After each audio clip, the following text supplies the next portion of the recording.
आओ बहनों, आज मैं आंवला लोमी की कहानी सुनाती हूँ। कहानी सुनाने से पहले मैं आप सभी को ये बताना चाहती हूँ कि हमारे 2 चैनल और भी हैं। मधुर भजन और आरती के लिए मन राखियो और डेली जनरल नॉलेज के क्वेश्चंस के लिए लर्निंग बाय डूइंग। इन दोनों के लिंक डिस्क्रिप्शन बॉक्स में दे दिए हैं। एक बार आप जाकर देखिएगा जरूर। अब मैं कहानी सुनाती हूँ। अगर आपको अच्छी लगे तो लाइक, शेयर, सब्सक्राइब जरूर कीजिएगा।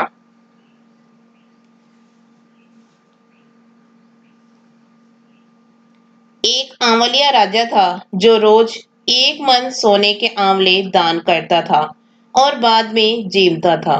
एक दिन उसके बेटों बहुओं ने देखा कि रोज इतने आंवले का दान करेंगे तो सारा धन खत्म हो जाएगा, इसलिए इनका दान बंद कर देना चाहिए।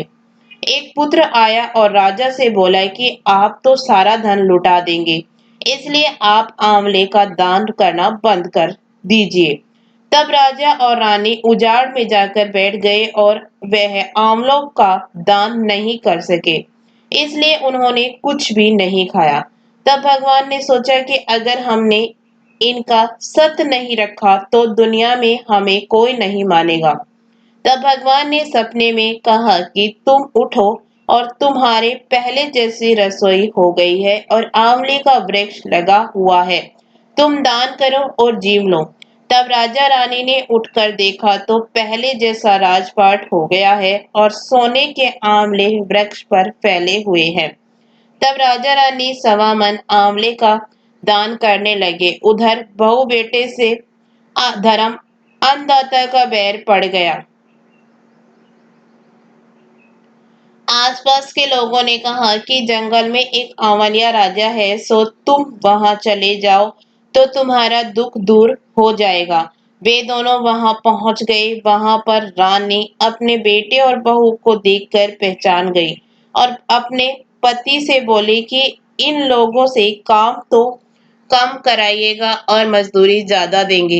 एक दिन रानी ने अपनी बहू को बुलाकर कहा कि मेरा सिर धुलवा कर नहला दे।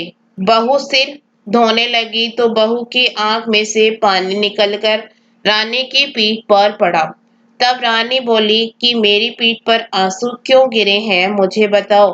तो बहू बोली कि मेरी भी सासू की पीठ पर ऐसा ही मस्सा था और हमने उसे घर से बाहर निकाल दिया। वह एक मन आंवला का दान करते थे तो हमने उन्हें भगा दिया। तब सासू बोली, हम ही तुम्हारे सास ससुर हैं। तुमने हमें निकाल दिया था परंतु भगवान ने हमारा सत रखा है। हे भगवान, जैसा राजा रानी का सत रखा वैसा सबका रखना।